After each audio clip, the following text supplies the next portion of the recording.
Cooking is guided by the life cycle of food. Is it best cooked, raw, frozen, preserved? Where is it in its life cycle? I'm gonna show you 3 recipes to utilize them while fresh, aged, and dehydrated. As a chef, I'm trying to figure out the best way to serve ingredients. I want them to speak for where they are in their life cycle and really let the flavors that are in there speak for themselves. Today we're gonna start with this beautiful raw mushroom crostini. First, we're going to start with pickling our red onion. So we're using red onion because it's so much milder than your white or yellow onion, and we don't want it to take over the flavor of the mushrooms. We want to let the mushrooms speak. We're gonna try and break them up a little bit. For pickling solutions, I generally use a recipe that goes 1/3 vinegar, 1/3 water, and 1/3 sugar for a sweet pickle. And then we're gonna slightly massage it to try and dissolve the sugar and get the onions to break down a little bit. We're gonna finish with some salt, and we're gonna let it sit and marinate. So you might notice that I didn't measure anything.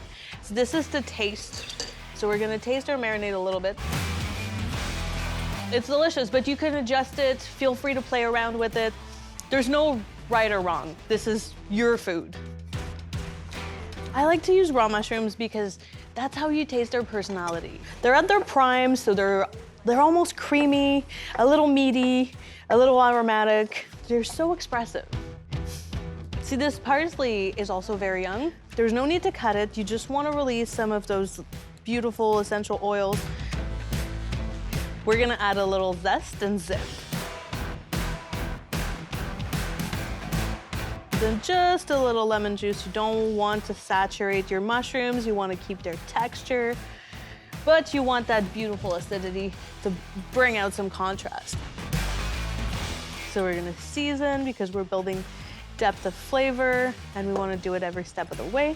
So seasoning every step of the way may be one of the key differences between a home cook and a restaurant chef. It's one of the first things they teach you in culinary school. They'll drill it into your head. So we're adding a little bit of olive oil to finish it up. And now we're gonna bring some olive oil to the pan. You can be very liberal with the olive oil. It's going to be your catalyst for some real nice crunchy crostini. Especially if your bread is a little older, the olive oil is really gonna help bring some life back into it. So we're getting some nice coloring on our bread. And if it's all been absorbed, feel free to go back in. Look at this beautiful golden color. That's what you want, right? And we're gonna start plating. So we're gonna season that ricotta. I'm not gonna be shy with the ricotta, and we chose ricotta because it's just so light and airy and delicate. It's working with the other flavors rather than overpowering it like, you know, a sharp Parmesan would have. We're gonna add on mortadella, which is rich in itself, but it wouldn't be as luscious and decadent if you didn't have that pillowy layer of seasoned ricotta. So you see the beautiful color of these pickled onions. They're gonna be just a vibrant little pop of acidity. The mushrooms are now marinated and they're really coming together, and those spices, that acid, the fat, I mean, it's a recipe for success. There's something so simple and accessible and delicious about this recipe. You don't need to be a pro to do this, and it's really à la bonne franquette. So we're gonna finish with salt, as well as beautiful green pistachios on top for texture. So I can't even wait to get into this. This raw mushroom crostini looks absolutely delicious.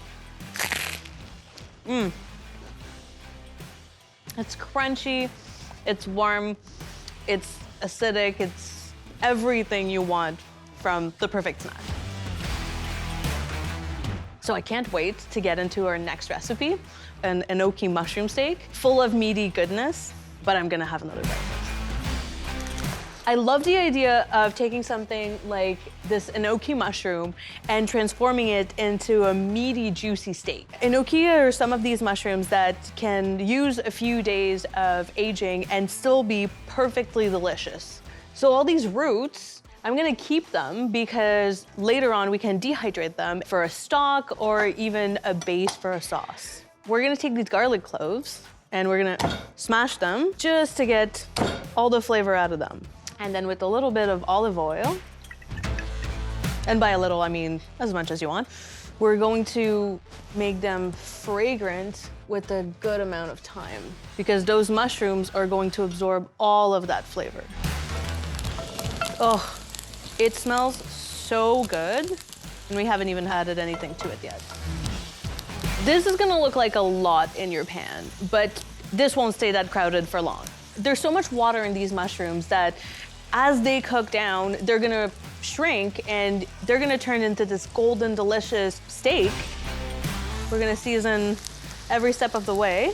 And don't be afraid to move that garlic around the pan to get those flavors going, you know? Thyme and garlic are some of those really classic flavors that you often find along with steak. So it's one of the best ways to trick yourselves to thinking that this is actually meat. And see, that's why I was pressing it, because you get those crispy edges and it really sets your mushroom bunch in place. So in this situation, it's actually playing in our favor that this mushroom isn't super, super fresh because it's already had time to lose a little bit of its moisture, and that enhances the texture of it. And this is really a dish that's gonna be about texture. There we are. Beautiful caramelization. So we're about to add some butter, and butter is one of those things that makes everything better. We're taking the butter that's melting and falling back at the end of the pan and basting your mushroom with it because, as I was saying, all the flavors from the thyme and the garlic is now infused in the butter, as well as all the proteins from the butters are caramelizing. So this would be exactly the same thing that we would do in a restaurant to steak or to render the fat off of a duck breast. This might look like a lot of butter, but we're gonna be putting this on the bed of kale, so really it's all about balance. So just like a good piece of meat, we're gonna rest those. So next up, we're gonna deglaze the pan with some brandy. So at the moment, you know, we're caramelizing the sugars in the brandy, and we're also getting rid of that alcohol because we don't want the sauce to taste like liquor. We want all the beautiful flavors from the barrel aging of the cognac. So we're just gonna add some beefless stock, which is vegetable-based, because we're keeping this dish vegetarian even though it's gonna have all the big, bold flavors of an actual steak. And we're gonna give it a little bit of time to reduce down, but in the meantime, we're gonna handle our kale. So we have this half lemon left over from the crostini, and we're now gonna use it to just massage the kale gently, along with some olive oil and some salt. So we're just about half reduced here, and we can smell already like, oof, this is gonna be delicious. And we're going to add some marinated peppercorn and a luxurious amount of cream. Oof, mama, it's delicious. So this is a riff on a very classic steak au poivre. This is kind of an easier way to approach mushroom as a steak because you get all the flavors that you would usually have in a very familiar dish. And I've just taken the pan off of the heat and I'm slowly melting the butter into the sauce. And that's gonna give us that rich, beautiful finish of the sauce. And here we are. No fuss on this presentation. And there we are. Just a beautiful gnocchi au poivre. So here's another recipe using a mushroom just at the right time. You know, it's sat in your fridge for a few days. It's now crunchy, delicious. I can't wait to get into it. If you've ever wondered what to do with mushrooms when you find them at the back of the fridge and they look like this, well, I've got a recipe for you. Your old, dehydrated, wrinkled mushrooms can turn into the star of this surprising and delicious dessert. We take them from old and wrinkly, And we literally turn them into dust to then incorporate them into the delicious dairy and flavorful espresso that are going to bring the flavors of this ice cream together.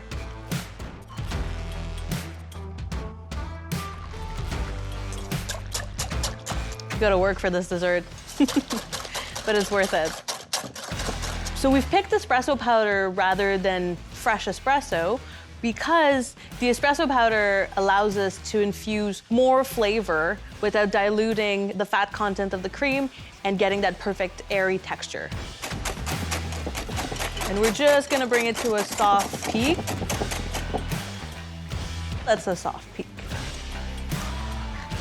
We're using condensed milk in this dessert as a stabilizer, but also to give you that velvety texture that you're looking for in a delicious no-churn ice cream. Just look at this beautiful mushroom powder. It's important to taste it before we incorporate it. Get a good idea of why it belongs in there. Taste that acidity, taste that earthiness that are gonna just meld together so well with that coffee. And then we're slowly going to fold it in because we don't want to lose the aeration we just got. So if you didn't have any espresso liqueur at home, you could substitute it with an Irish cream or even a vermouth. The only thing is that you should refrain from using 40 proof liqueur because you will curdle your dairy. Finally, it's really important to season your dessert. Even though it sounds counterintuitive, the salt just brings out all the flavors in your ingredient and really gives depth to the whole dessert. It's delicious now, but I can't wait to try it once it's frozen.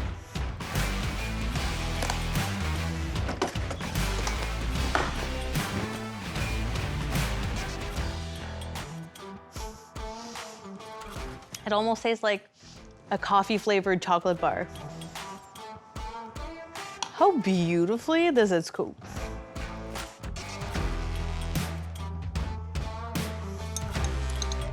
It's so important not to give up on your vegetables at any stage of their life cycle.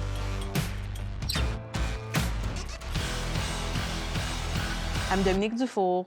I'm a chef and restaurateur. I care about local and sustainable foods, and I love mushrooms.